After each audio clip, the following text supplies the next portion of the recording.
Hai semuanya, kita berjumpa lagi ya. Perkenalkan, nama saya Yunita Angelinda Paole, mahasiswa semester 7, Program Studi Pendidikan Biologi, Fakultas Keguruan dan Ilmu Pendidikan, Universitas Nusa Cendana, Kupang. Kali ini kita akan belajar tentang sistem koordinasi. Kompetensi dasar yang perlu diperhatikan dalam materi kali ini yaitu: pertama, menganalisis hubungan antara struktur jaringan penyusun organ pada sistem koordinasi dan mengaitkannya dengan proses koordinasi sehingga dapat menjelaskan peran saraf dan hormon dalam mekanisme koordinasi dan regulasi serta gangguan fungsi yang mungkin terjadi pada sistem koordinasi manusia melalui studi literatur, pengamatan, percobaan, dan simulasi. Yang kedua, menyajikan hasil analisis pengaruh pola hidup terhadap kelainan pada struktur dan fungsi organ sistem koordinasi yang menyebabkan gangguan sistem saraf dan hormon pada manusia berdasarkan studi literatur. Indikator pencapaian kompetensi yang pertama, mengidentifikasi struktur dan fungsi neuron.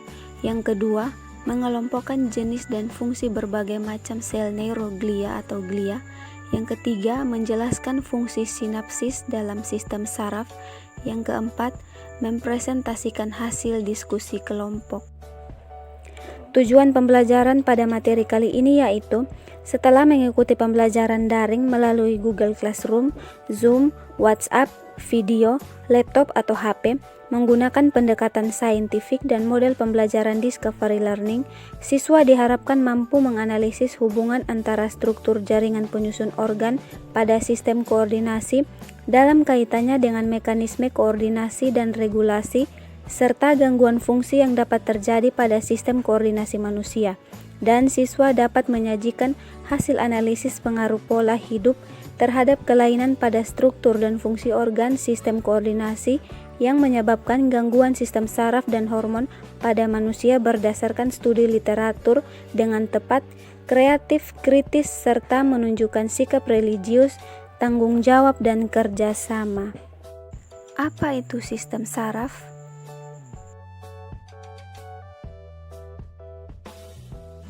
Sistem saraf adalah sistem organ yang terdiri dari jutaan sel-sel saraf yang berbentuk serabut dan saling berhubungan untuk persepsi sensor, aktivitas sadar maupun tidak sadar, homeostatis proses fisiologi tubuh, serta perkembangan pikiran dan ingatan. Struktur sel saraf atau neuron.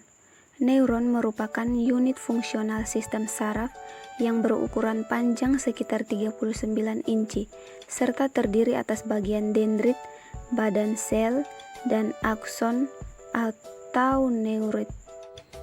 Badan sel berfungsi untuk mengendalikan metabolisme keseluruhan neuron.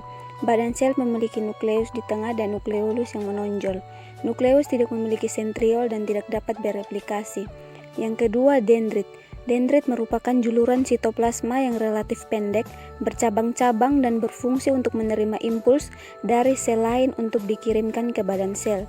Yang ketiga, akson. Akson merupakan juluran yang panjang atau bercabang-cabang berbentuk silindris yang berasal dari badan sel.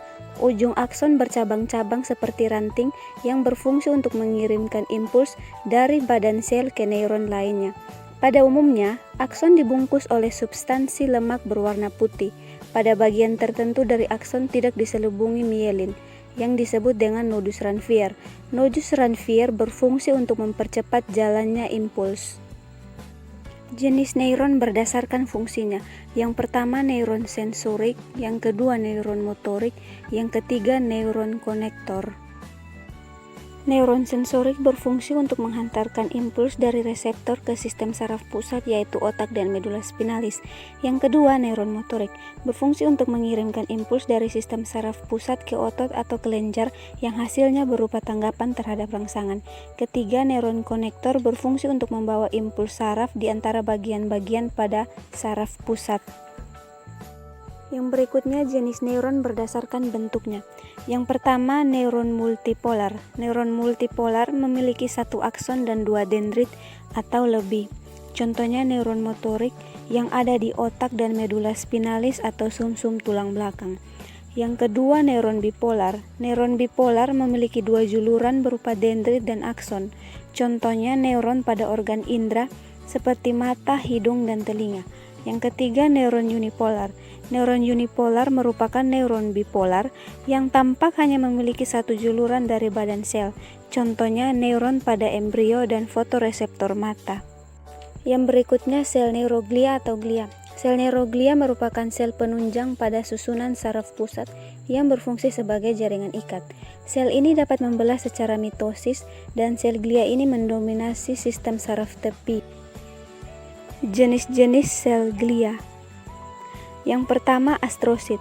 Astrosit berbentuk bintang dan berfungsi untuk menyatukan antar neuron. Yang kedua, oligodendrosit. Oligodendrosit merupakan sel yang berperan untuk membentuk selubung mielin bagi saraf pusat. Yang ketiga, mikroglia. Mikroglia berfungsi untuk pertahanan imun. Yang keempat, sel ependima. Sel ependima merupakan membran epitelium yang melapisi rongga cerebral dan medula spinalis. Yang berikut, sinapsis. Sinapsis merupakan hubungan antara neuron yang satu dengan neuron yang lainnya. Selain itu juga, sinapsis merupakan titik temu antara ujung akson dari neuron yang satu dengan dendrit dari neuron yang lain. Pada sistem saraf, sinapsis menjadi struktur yang memungkinkan neuron untuk melewatkan sinyal listrik atau kimia ke sel lain maupun sebaliknya.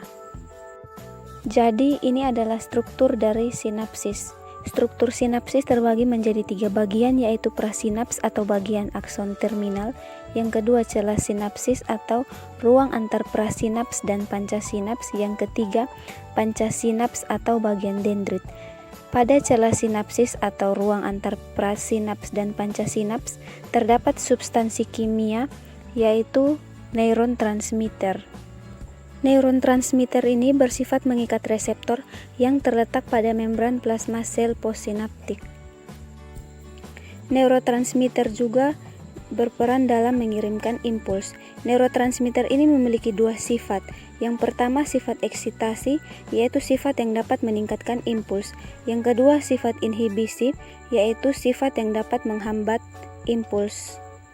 Nah, sekian materi dari saya yang bisa saya sampaikan tentang sistem saraf. Semoga dengan video pembelajaran yang telah saya buat ini, teman-teman sekalian bisa memahami dan mengerti apa yang dimaksud dengan sistem saraf dan apa saja struktur yang terdapat pada sistem saraf. Sekian video pembelajaran saya. Terima kasih. Semoga bisa bertemu lagi di video selanjutnya. Bye-bye.